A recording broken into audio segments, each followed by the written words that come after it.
Okay, I don't know how long this video is going to be because I haven't talked about the Packers since the week after we got crushed in the title game. So bear with me, and just thank you to anybody who watches. All right. So where do I begin? So the off season, as we know, coming into this year was a complete mess. COVID-19 hit, and it made you think that the NFL season was going to be canceled, but no, they decided to keep it going. But there was no preseason, so we had no expectations of what to come of any NFL teams, or to watch any of the draft picks that any team that brought in to see how they perform. So there were almost next to no expectations coming in because we had no idea what any team was going to look like. The Packers walked into the 2020 NFL season with arguably one of the worst drafts this year. The biggest things we did, and in my opinion, it was definitely one of the worst. I mean, the biggest things we needed on this football team was definitely inside linebacker. We went out, we signed Christian Kirksey, but we see what happened to him. Some better talent at wide receiver would have also been nice. We went and get Devin Funches, but that guy took his bags and went home. So what did the Packers? So then what did the Packers do? First round, they draft Jordan Love, a quarterback. What? I mean, was the front office high when they made that pick? Okay, whatever. Okay, fine. You think fine. You strike out and you get a quarterback you want to maybe build around a few years down the road. Fine, whatever. But then second round, we snatch a running back. So fuck Aaron Jones and Jamal Williams. Let's spit out second pick on a running back who's built like he came out of Earl Campbell's family tree. I mean, yeah, the kid's got size and I do like him, but still, this was another questionable pick. Then they finally pick a linebacker in the fifth round, but every round before that just swung and missed. Drafted guys who would absolutely have no significant impact on the season in the foreseeable future. They'd be keeping the bench warm for most of 2020.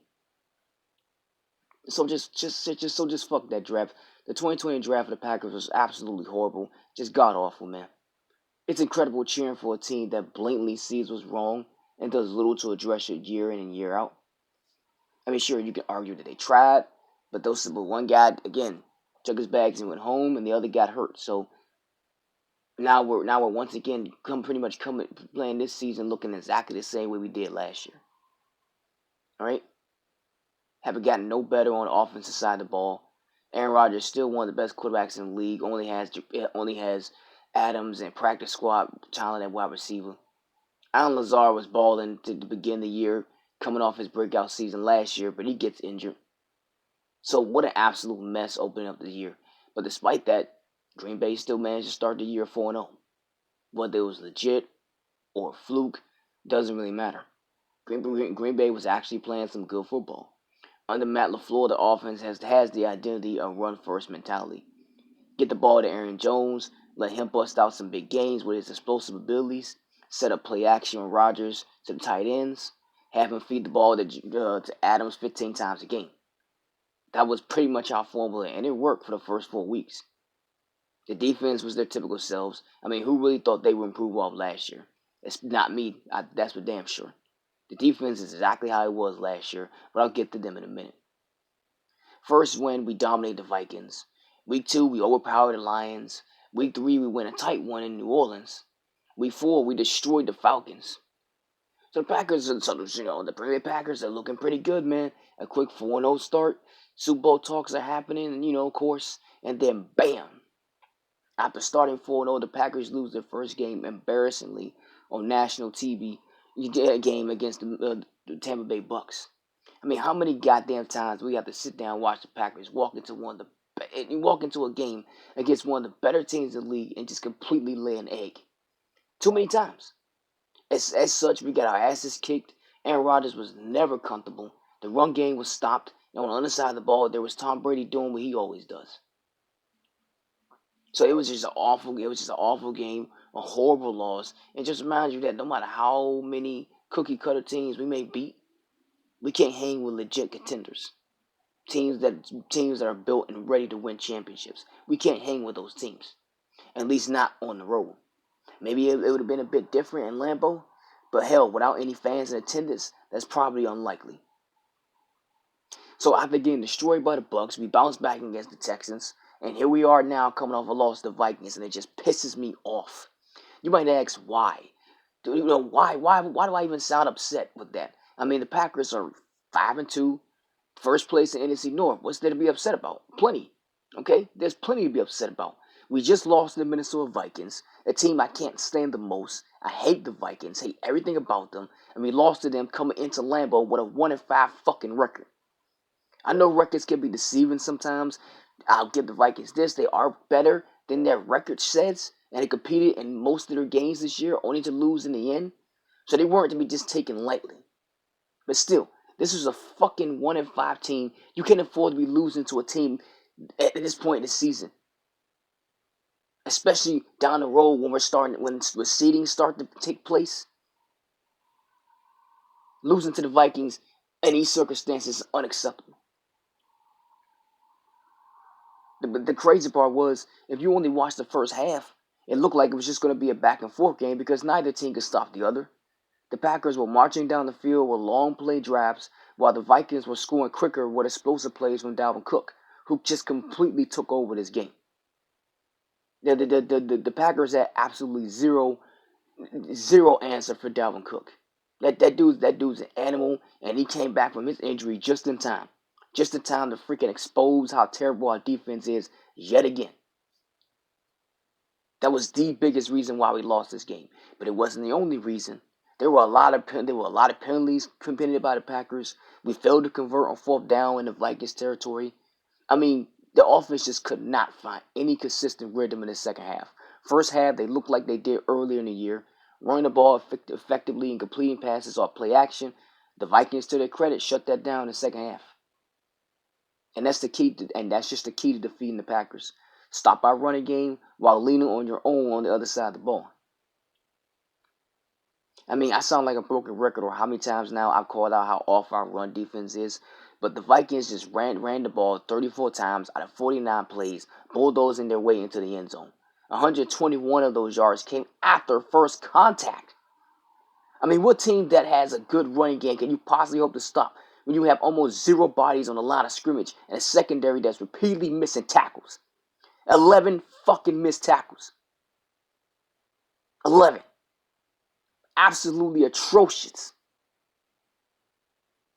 And I'm looking at the schedule, and we got freaking the Tennessee Titans on the schedule. How in the world are they going to tackle Derrick Henry? I mean, God forbid anything happens to Derrick Henry before we get to that game. But how the hell are we going to stop his ass? What's going to be stopping him from rushing for maybe 300 yards? Breaking out for a 50-yard game, 40-yard game. Hell, even a fucking 60-yard, 70-yard game. Maybe he'll have another 90-yard game. You never know. Going to get this horrible ass run defense. And a secondary that is just consistently missing tackles. Like, this is embarrassing. Like, let's go back to the Saints game. That big Alvin Kamara run, where there were so many missed tackles on that one play. What does that tell you? How pitiful of a defense you got to have to where a quarterback doesn't need to throw the ball more than 15 times to beat you because you get run over by anyone. That really says a lot about your defense. That says a lot. When you have a quarterback does not need to throw the ball more than 15 times if they are effectively running the ball against our defense.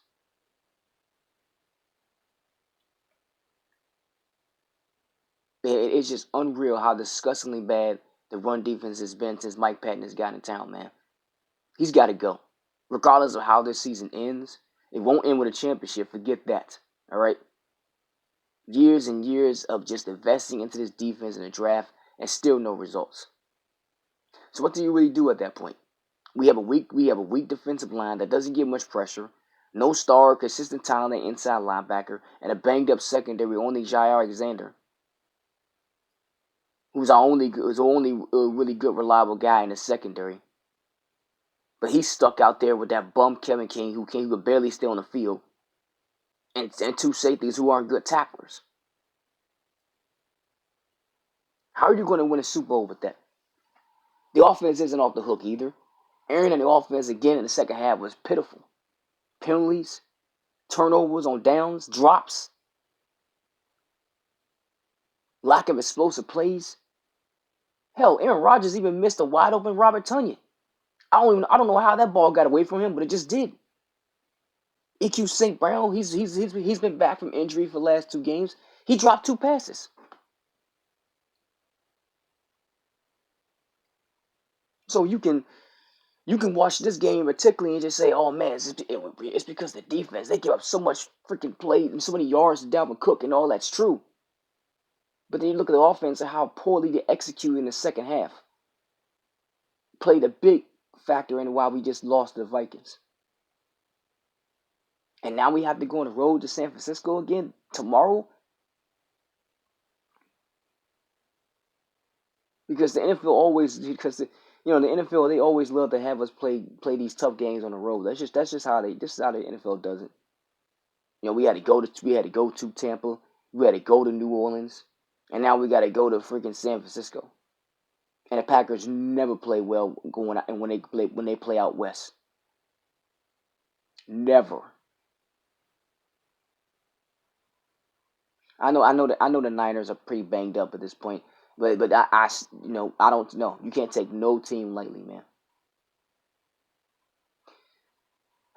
Boy, it's crazy. A lot of people who don't watch the Packers say that our run defense was exposed in that NFC title game, and that just simply isn't true. Because you go back last season, you go watch that game against the Eagles, on the Broncos game, the Vikings week 2 when Dalvin Cook was healthy. Go back and watch those games. We were getting run over in those games too. Because the run defense is garbage.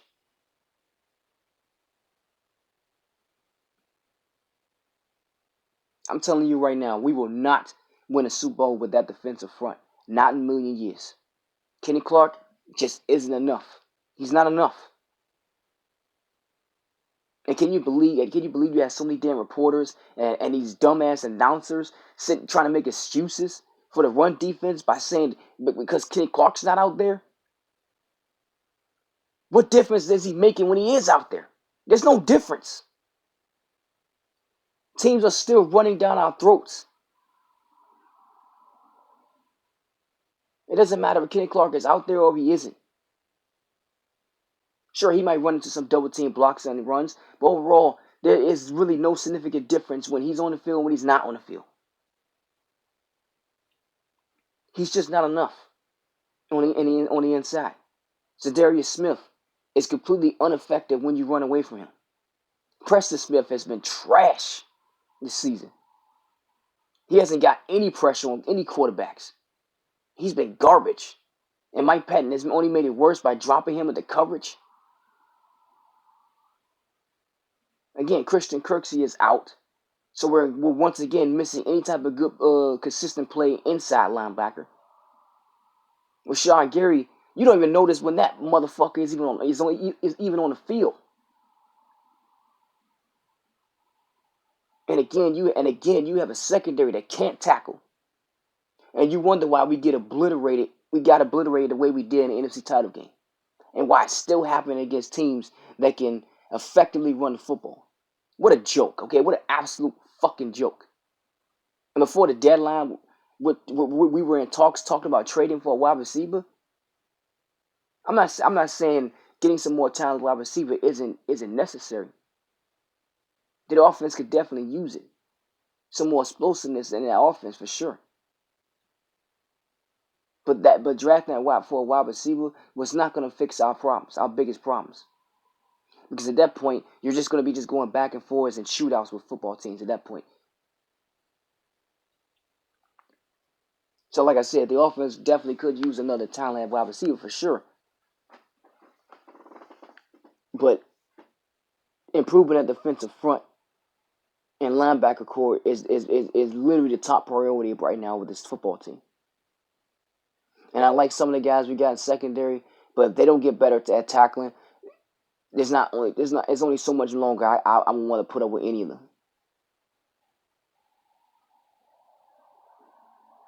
But hey, the good news is A good friend of mine told me the good news is at least we're prepared to move on from Aaron Rodgers.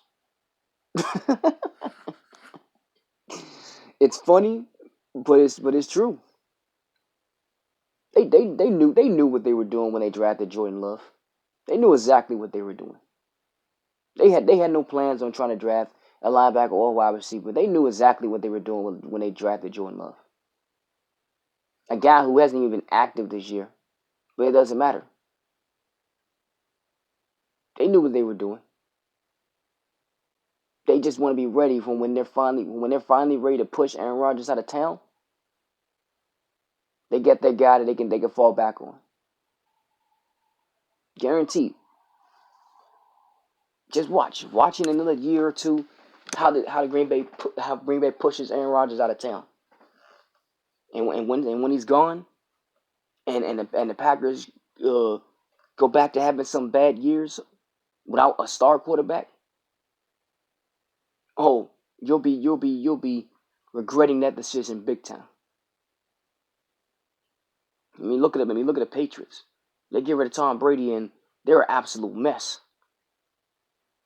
Sure, Tom Brady's old, but look what he's doing at Tampa. The guy can still play. I don't know how he does it, but he's still going. Even at 44 years old. Or 43. I think he's 43. One or two.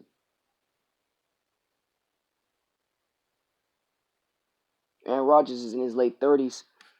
And just like with Brett, they're preparing to move on from him. So it's unbelievable just to watch one of the best talents at the quarterback position over the last decade and just watch the way he's been treated since he's been in Green Bay and how this team does almost nothing to build a championship caliber football team around him. It's unreal, man. And it's absolutely embarrassing and it's pretty much exhausting to keep talking about it. Because I've been talking about this shit for years. Since I've been on YouTube making videos about the Packers, I've just been repeating myself so many goddamn times.